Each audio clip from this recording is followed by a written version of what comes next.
Welcome back to State of the Nation. Quanum Terence, the president of Benue Youth Forum, as well as Emmanuel Shiho, executive secretary, Benue State Emergency Management Agency, are still with me in our Abuja studios. Thank you, gentlemen. But Terence, let me get back to you on this. This is what we know. A bill on hate speech is currently at the National Assembly, sponsored by Senator Sabi Abdullahi. What do you think about this bill? Should we keep or do we kick it out? Well, there is no need bringing the issue of bill on hate speech at the moment in a country where it's filled with a lot of crises, without solutions being offered by the government of the day. Most of these crises we're having in this country is because of the lack of leadership that the power at the center is refusing to offer to Nigerians, even at the situation where even state governors have left bare to stand with the people and end a lot of situations happening in their states. The federal government undermine the authorities. So I feel the proponents of this bill are people who are trying to undermine Nigerians from not being able to say the truth of what is happening in their places. Because the people who are even doing hate speeches in this country are government officials. It was in your studio here where a superintendent of police, who is even supposed to be like an ADC to a governor, called the governor a drowning man. Those are the kind of hate speeches. And then you see a minister of defense who openly stood and then rebuff the situation in Benue with a wave of a hand.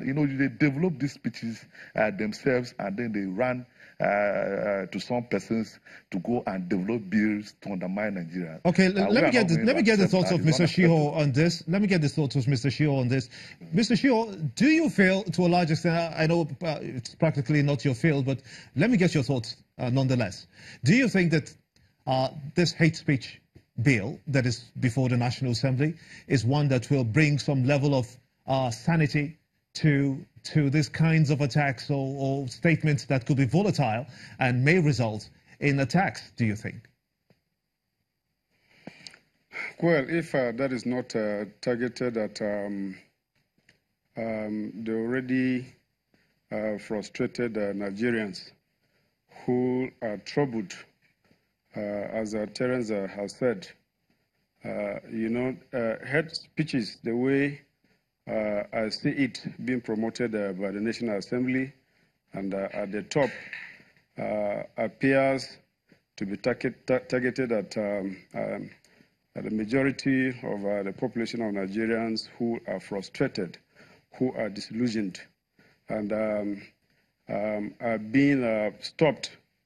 I feel it's a way of preventing the people to voice out their disillusionment, to voice out their anger as a result of a government that has actually failed to provide the dividends of democracy to the people. Okay, let me just come in. Permit me, let me just butt in there, because I'm getting feedbacks on people asking also on Twitter that what is the state government going to do next steps? Will you be planning to get the IDPs back to their homes, considering that this is the rainy season just about setting in and they need to get back to their farms? Do you think that is feasible?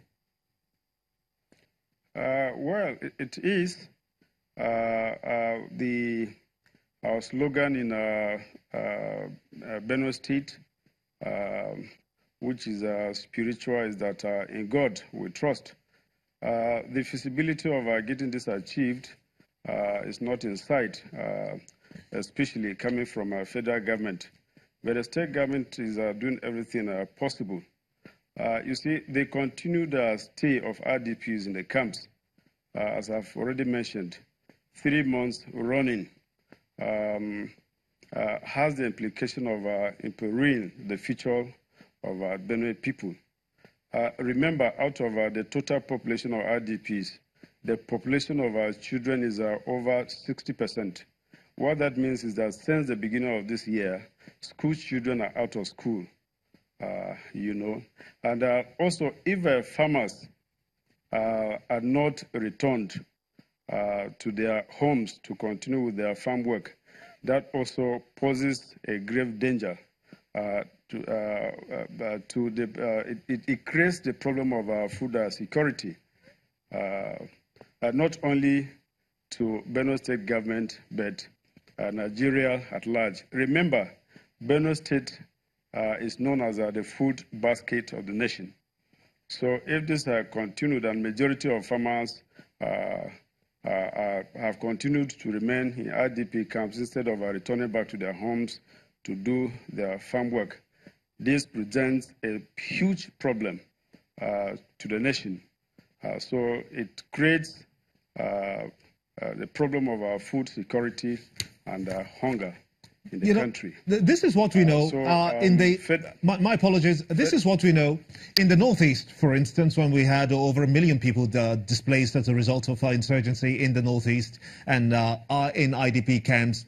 I think in Benue, in Borno State, the government is trying to get them back to their homes and get them back to their livelihoods. But in Benue State, this situation, is it one that threatens the dimension of becoming a famine situation? Yeah, in Benue State it's different because if you look at this carefully, you see that the security situation, the security arrangement in the Northeast is better. It is better than what you see in Benue State. At the moment, even with the presence of the military and what they call a cat race exercise, that appears not to be impactful at all. Their presence in the state rather tends to encourage Fulani killer headsmen, you know. I say that because with the presence of these people, the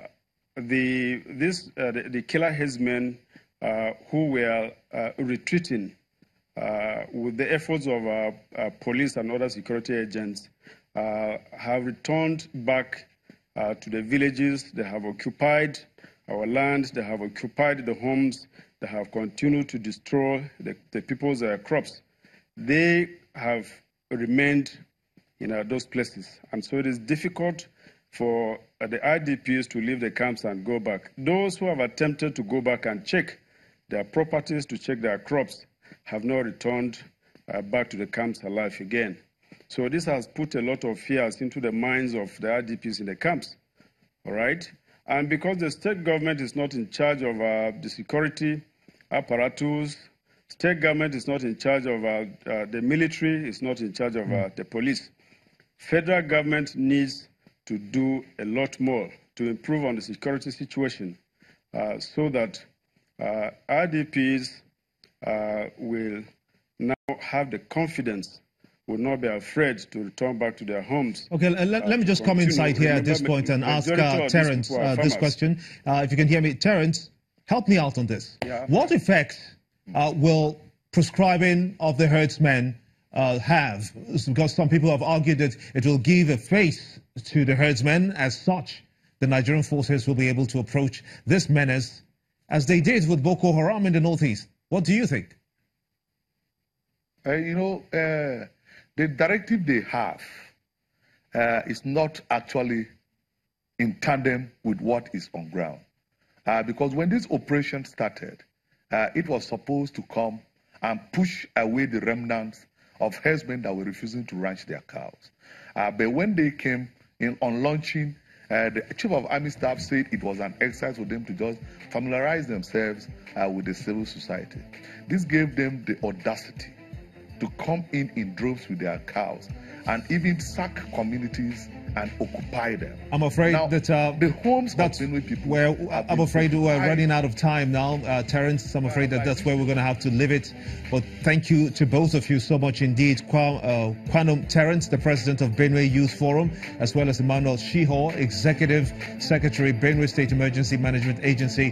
Thank you both for talking to us here in State of the Nation, and to you as well for being a part of the show. Thank you so much indeed. Join me next time for a fresh package. I am Gimba Umar, and this is State of the Nation.